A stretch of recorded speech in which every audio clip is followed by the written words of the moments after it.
उन्होंने और सारी महिलाओं ने संगठन करके मोदी को जिता दिया। राष्ट्र सांस्कृतिक दृष्टि से धन्य होता रहे।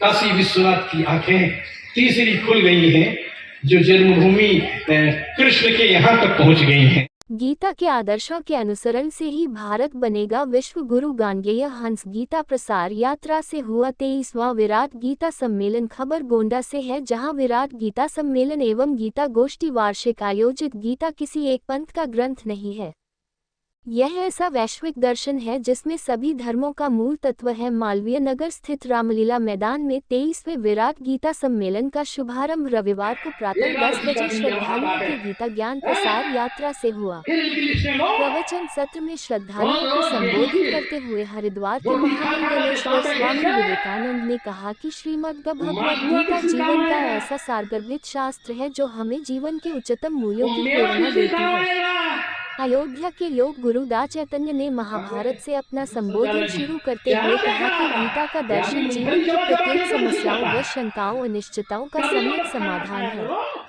सनातन धर्म में गीता की प्रासंगिकता विषय पर अपने उद्बोधन में राष्ट्रवादी विचारक जनार्दन सिंह ने हजारों वर्ष से सनातन धर्म पर किए जा रहे कुठाराघात को रेखांकित करते हुए कहा कि गीता धर्म ग्रंथों के मध्य ऐसा हीरा है जिसे विरक्त संत व गृहस्थ सभी को प्रिय है।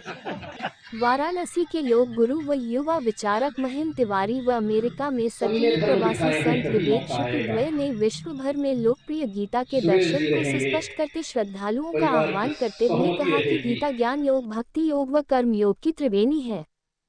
कविवर ज्ञान प्रकाश मिश्र के संचालन में आयोजित गीता सम्मेलन के आयोजक इंजी सुरेश दुबे ने कहा कि 23 वर्ष पूर्व 17 दिसंबर 2000 को गीता गोष्ठी की स्थापना कुछ उत्साही युवाओं द्वारा श्रद्धालुओं को योगेश्वर भगवान श्री कृष्ण के विराट स्वरूप से प्रेरणा देने के संकल्प के साथ किया गया था। उन्होंने कहा कि श्रीमद् भागवत गीता युद्ध के मैदान में मोहग्रस्त अर्जुन को उबारने के लिए कही गई थी। गीता का दर्शन जीवन में सफलता का मार्ग प्रशस्त करता है। इस मौके पर समाज सेवी व पूर्व विधायक तुलसीदास रायचंदानी, चेयरमैन प्रतिनिधि राजीव रस्तोगी, डा शैलेंद्रनाथ मिश्र, डा चिकरन तिवारी, वीरेंद्र पांडे, राष्ट्रीय प्रवक्ता स्वामी विवेकानंद सरस्वती ने की मीडिया से खास बात। भारत साधु समाज का राष्ट्रीय प्रवक्ता स्वामी विवेकानंद सरस्वती इस आयोजन में कई वर्ष पहले भी आया था और इस वर्ष पुणे बुलाया गया तो मैं आया हूं। और सबसे बड़ा प्रश्न वही सनातन धर्म के विरुद्ध हो रहे राष्ट्रीय कलंकित कार्य को कैसे रोका जाए, उसके प्रति बिना हिंसा के कैसे समाधान निकले, इस बात के लिए ये आयोजन है और उसकी सारी बातें मंच में कही गई है। इसलिए अभी आपने कहा कि गोंडा में इतना प्रचार प्रसार हुआ, भीड़ इतनी इकट्ठा नहीं हुई, इसका क्या कारण है?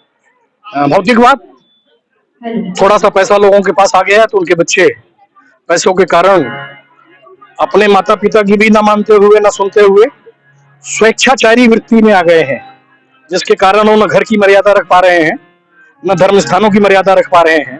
तो संतों और महात्माओं के साथ खड़े होने का तो कोई सवाल ही नहीं है।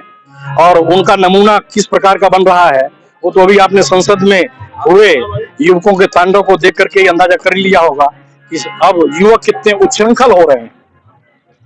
ये बताइए, मथुरा काशी की बात कही जा रही है, जब मंदिर बन रहा है, इस पे क्या कहना? वो तो संवैधानिक तरीका है और संविधान जो उसको आज्ञा देगा वो तो अपने मन से कुछ किया नहीं जा रहा, सब संविधान के तहत हो रहा।